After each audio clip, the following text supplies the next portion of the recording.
and on digital. BBC Radio Jersey.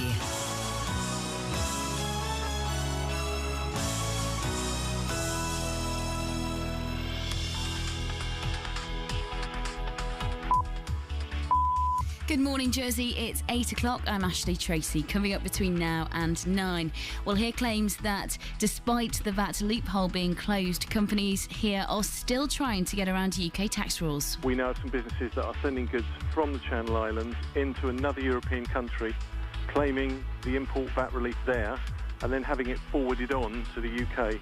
And I'm James Hand. Morning Jersey with Ashlea Tracey and James Hand. On BBC Radio Jersey.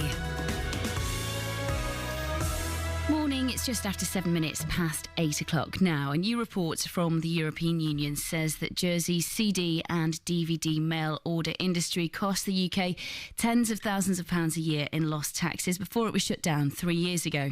It also says that Jersey's Social Security Department is still dealing with the impact of hundreds of job losses when the tax loophole behind the industry was closed in 2012.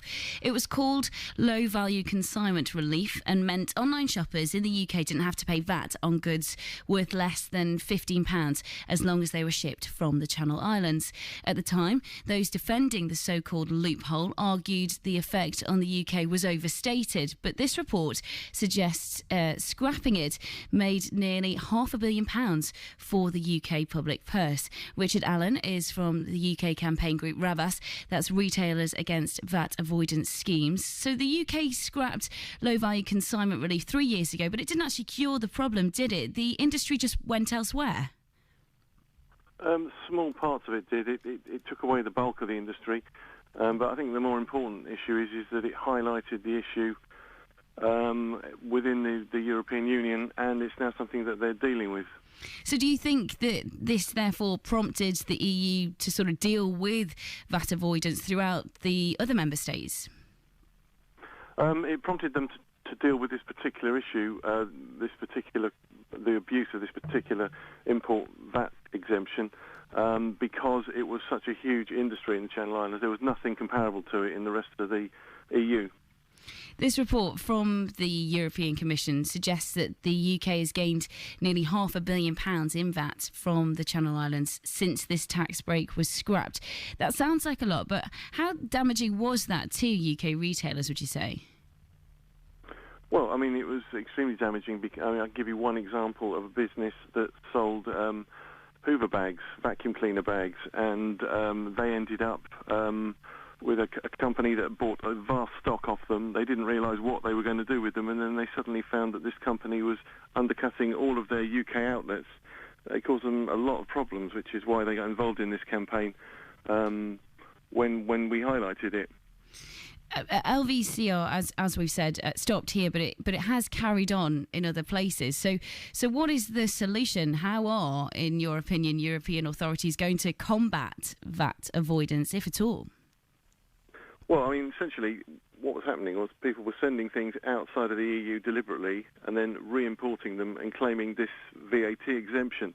There shouldn't actually be an exemption from VAT from goods coming in into the EU if they are being deliberatally sent out. So what they're doing now is they're completely changing the way that the VAT system works on imports coming into the EU, and they've already done it on digital services, and they're intending to do the same thing to physical goods and announcing proposals next year. Why is it an issue that you feel so passionate about? Well, I mean, I'm sure that if it was any retailer is concerned where they have to pay a tax and their competitor doesn't, because obviously it immediately creates a huge imbalance. And with VAT at 20% in the UK, if your competitor's got a 20% advantage on you, you can't compete at all. So it's extremely important when you have that problem. But isn't that just good business style in that you're offering products as cheaply as possible? No, it's not. It's not, because if you're deliberately avoiding a tax, that's not business. That's fiddling the tax system. That's not an acceptable practice at all. Which is why when this was shut down and people were complaining about it, it was nonsensical. But at the time, the traders weren't doing anything against the law. No, the traders weren't, but the UK was for allowing it. And I think people get confused when they talk about it being legal. It wasn't illegal in terms of what the UK authorities were allowing, which is why they had to close it down, because we made a complaint to the European Union and they were told if they didn't close it down, they would face court proceedings from the European Commission. But aren't consumers happiest when they get their goods at the cheapest?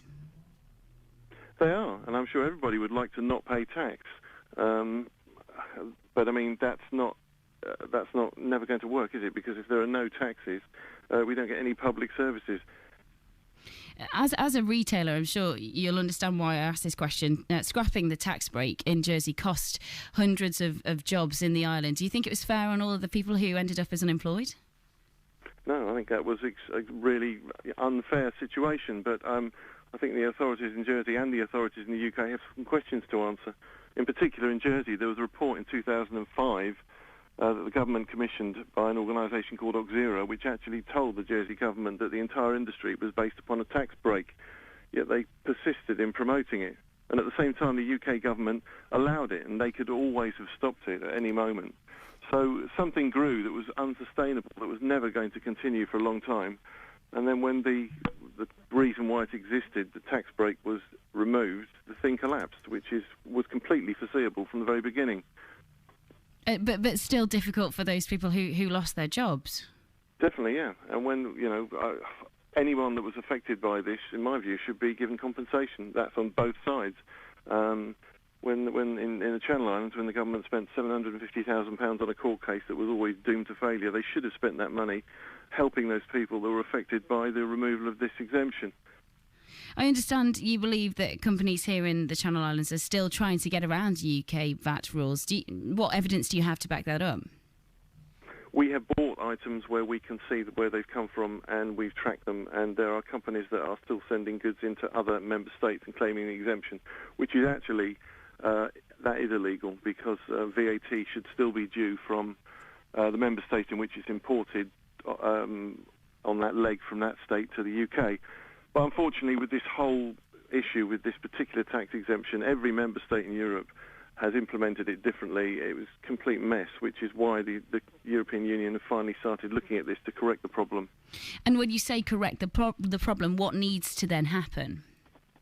Well, the problem at the moment is that, unfortunately, VAT legislation, while simple, produces very complicated effects. And at the moment, it's not being properly policed. And the way they're changing it is that currently VAT is chargeable dependent upon where the supplier is based. They're going to change it so that it's dependent upon where the consumer is based, which stops people setting things up in locations where they can essentially avoid the VAT, and makes it much easier to police, because it means the customs authorities don't have to look at packages as they come in. They only have to look at the billing side of it. And when it comes to this report, finally, are the findings as you would have expected from your experience?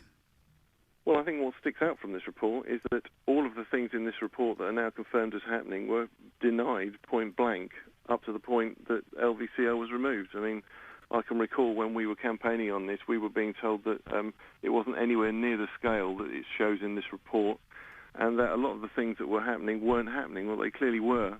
So I think this report is a lesson in for everybody, in that you shouldn't base a business on a tax exemption, and they should never have allowed something like this to have occurred in the first place. And that the blame lies squarely with the UK government, because they were the ones that allowed the exemption in the first place. They had complete control of it from the beginning. They could have said back in 1998, we're not going to allow this exemption to be used for this purpose, but for some reason unknown to everybody, they allowed it to be used. Richard Allen, thank you for your time this morning. He's from the UK business group Retailers Against VAT Avoidance Schemes, talking about low value consignment relief. The tax break ended for Jersey 3 years ago, all but ending the island's CD and DVD fulfilment industry. Now EU authorities are looking to clamp down on online VAT avoidance all over Europe. Mr. Allen says, as you heard there, some companies may still be trying to get around the rules. Now, this time yesterday, we're hearing about the Jersey long-distance swimmer